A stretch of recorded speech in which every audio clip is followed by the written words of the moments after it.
Hi everyone! Welcome to the Empath Arc. It's another love reading, timeless, and general. Take what resonates lang po. Maybe some part of the reading makaresonate kayo, some part of it hindi.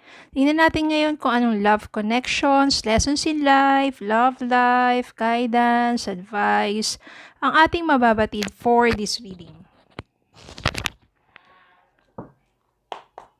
Spirit guides, send me messages. Anong love connections, lessons in life, and guidance ang nais niyong ipabatid sa aming mga aral at gabay sa buhay pag-ibig. Mga posibilidad, energy ng person nila, mga gabay na nais niyong ipabatid sa amin.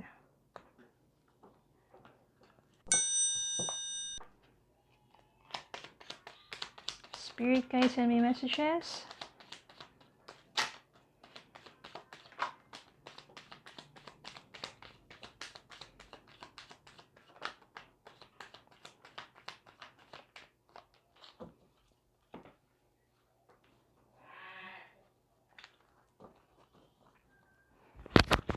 Okay, we have here the Hangman. Then, King of Wands. Six of Wands. Ten of Swords. The Chariot. Page of Pentacles. Six of Pentacles. And the High Priestess. Okay, since meron ditong the Hangman at saka Ten of Swords, so meaning there will be a painful ending.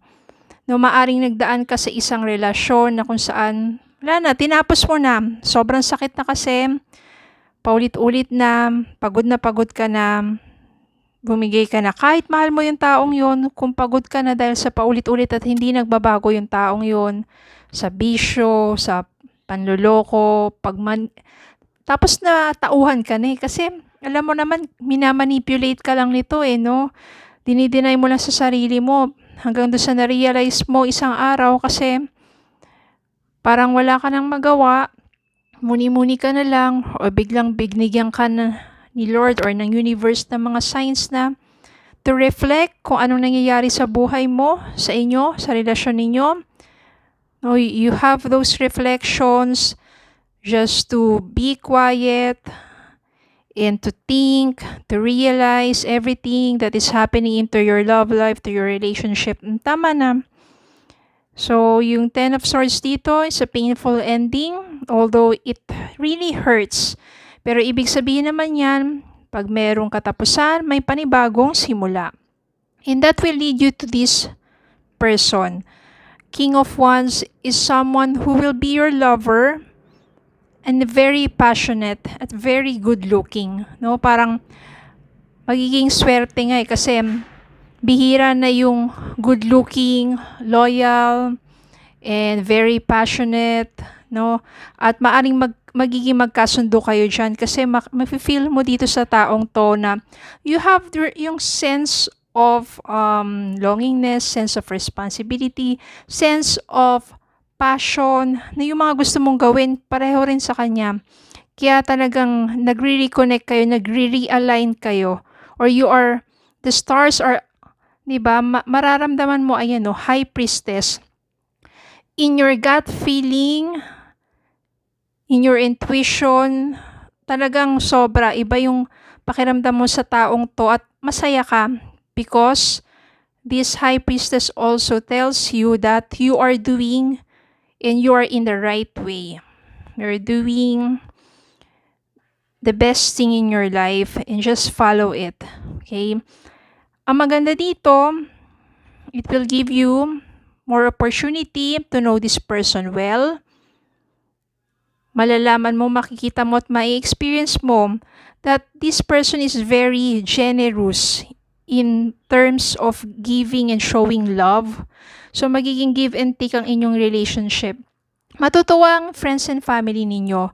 And this Six of Wands means success in life, success in relationship, and then yung Chariot din. So, yung Chariot na yan, ibig sabihin na kung ano man yung mangyari sa inyong relationship, merong mga ups and downs, minsan meron kayong mga pagkakataon na hindi pagkakasunduan or ano, pero nare-resolve ninyo. You still choose to fix things at naayos nyo yun. Kaya maganda give and take nga eh. Kaya maganda tong energy na to, especially with this King of Wands. Na parang pagkatapos mo dun sa isang relasyon na kung saan wala, one-sided lang eh. Ikaw lang yung nagmamahal, ikaw lang yung umiintindi, ikaw lang umunawa, paulit-ulit nagpapatawad pero wala pa rin pagbabago. It's too much na to take and it's time for you to free yourself from that kind of person. Toxic yun eh. Hindi makakatulong sa iyo physically, emotionally, spiritually, everything. Maapektuhan ka. Kaya tama lang na tinapos mo na yun to move forward with your life, then meeting this new person unexpectedly. You will meet this person unexpectedly. At doon ka talaga magpapasalamat kasi once you meet this person, iba na talaga yung pakiramdam mo and you know that everything is parang doing well with your life. Okay?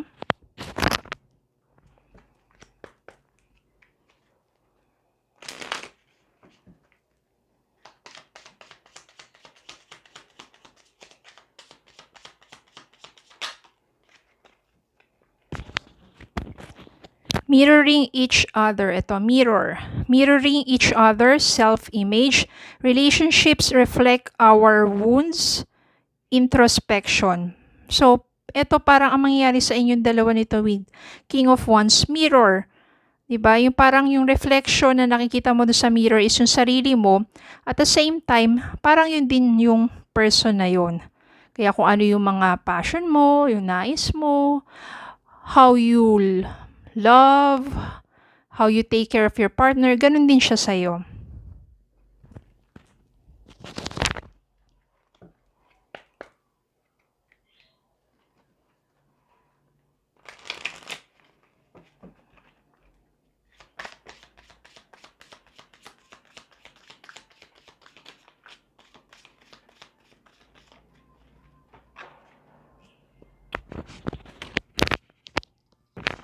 Heart-to-heart conversations. Honestly discuss your feelings with each other.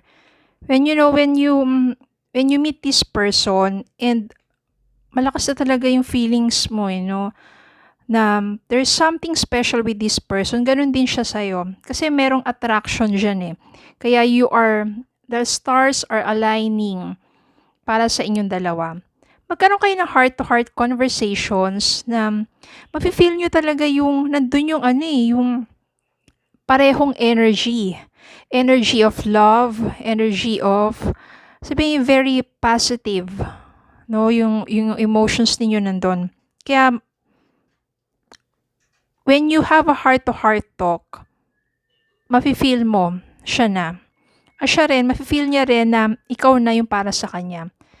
Kaya maganda yun na minsan when you know a person, you must have a heart-to-heart talk.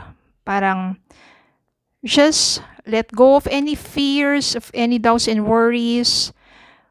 Let go of the past. Enjoy the moment that you are talking to each other. Have a heart-to-heart talk. And you will feel it. No, maaring siya na kasi yung answered prayer mo. Okay, so yun lang po. Maraming salamat po for watching. Please don't forget to like, share, comment, and subscribe. Follow me in Facebook and TikTok. Have a good day po and God bless.